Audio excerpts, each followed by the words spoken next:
Is there any path to reinstatement for Jimmy Kimmel, who honestly occupies a very particular celebrity niche in LA?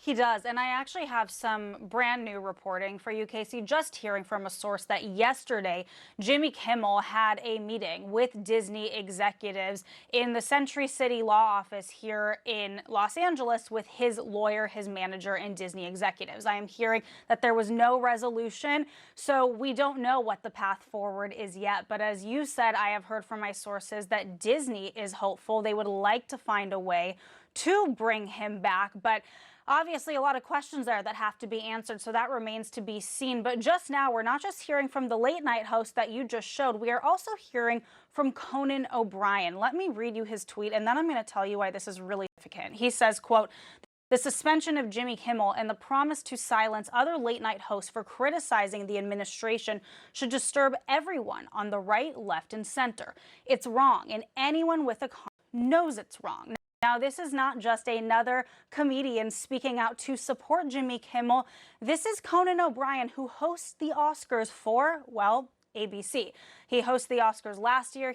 Or earlier this year, rather. He has already announced to host the Oscars next year in 2026.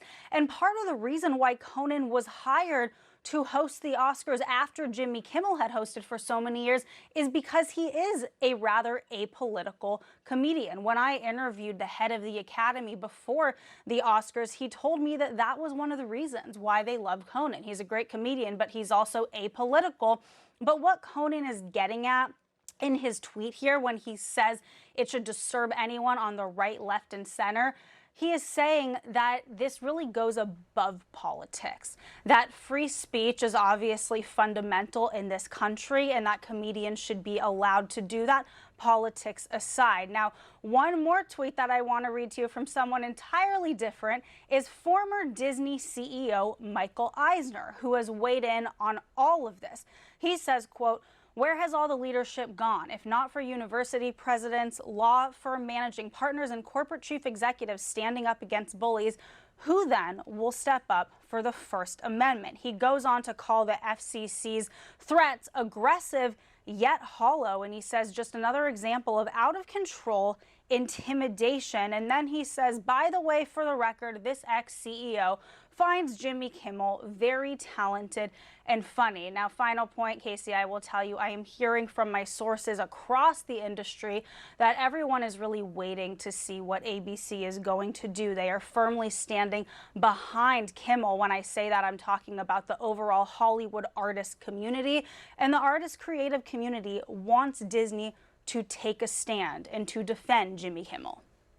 Fair enough. Elizabeth Wagmeister with that reporting. Elizabeth, thank you very much for that. And our panel joins us now, congressional correspondent for the New York Times, Annie Carney, national political reporter for Axios, Alex Thompson, the former DNC senior advisor, communications director, Xochitl Hinojosa, and the former speaker pro tempore of the House of Representatives, Patrick McHenry. We also have back with us for the second day our Arena text chain. You're going to see it on the left side of your screen. It's going to be another conversation that you can watch if you happen to have us on mute. You will see some additional analysis from some of our top reporters. That conversation already underway, so feel free to follow along as we dig in here at the table to this top story. And Patrick McHenry, I actually want to kick us off by playing something that Senator Ted Cruz said today about this on his podcast, because there are some very real free speech absolutists in the Republican Party, and he seems to be positioning himself as one of them. Let's watch what Cruz said. What he is saying is Jimmy Kimmel was lying. That's true. He was lying. And his lying to the American people is not in the public interest. And so he threatens explicitly, we're going to cancel ABC's license. We're going to take him off the air so ABC cannot broadcast anymore. And I got to say, he threatens it. He says, we can do this the easy way, or we can do this the hard way. Yeah, and I got to say, that's right out of Goodfellas. That's right out of a mafioso coming into a bar going, nice bar you have here. It'd be a shame if something happened to it. It would be a shame if something happened to it. Can we start with the accent, first of all? I mean, that was like, really not the best something. thing. Yeah. Look, the point here is whether or not the FCC has this authority. They have long had this authority. And if you're a part of the liberal orthodoxy and the FCC has used it, you like what they're doing because it's a part of the liberal orthodoxy, at least historically.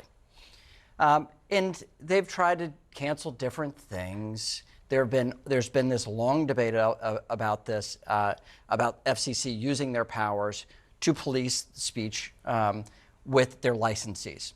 They have this power. It's not new. What is new about it is using that very same power by a conservative against a liberal.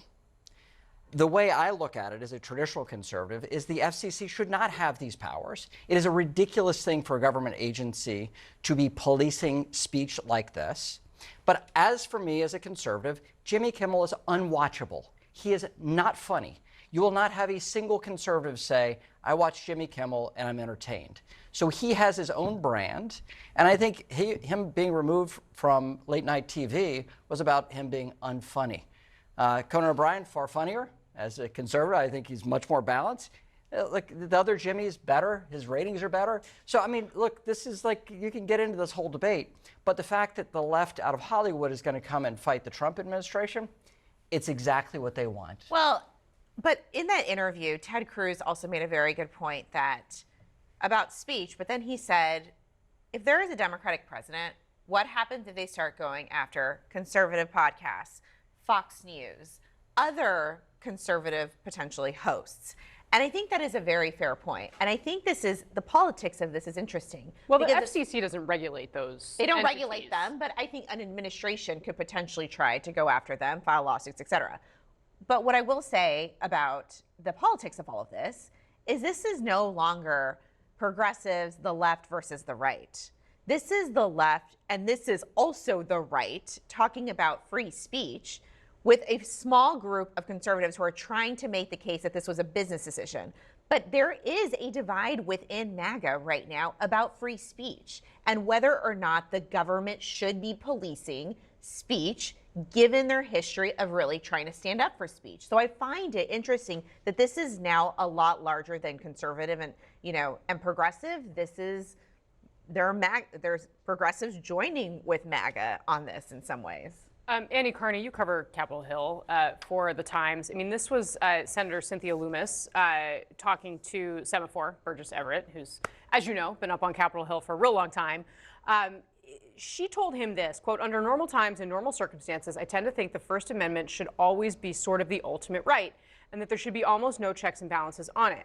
I don't feel that way anymore.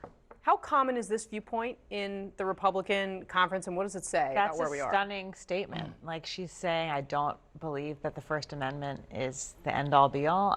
I'd say that I agree that there is kind of a divide. Pam Bondi, the Attorney General, got in trouble this week for saying there's free speech and there's hate speech. And she got blowback from conservatives who said, like, sorry, hate speech is awful, but it's actually free speech. Like, it's not inciting violence. You don't have to like it, but it's protected. So there is a divide. Some people are on the Bondi had to clean that up. So some people are on the Bondi Loomis side. Some people, even in the conservative movement, are fighting back against that. What I saw on the Hill this week was Democrats. They're trying to. A group of House and Senate Democrats came together to try and introduce a bill this week that would create more protections, more free speech protections.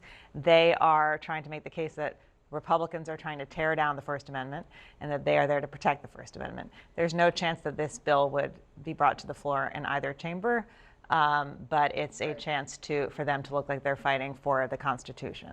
Well, Alex Thompson, I mean, you've covered Democrats for a long time. Obviously, many Republicans looked at what Democrats did in the years surrounding the first Trump administration and said, you know, it's Democrats that are policing free speech. It's Democrats who are calling the tech companies and getting them to shut down conservative viewpoints, among other things.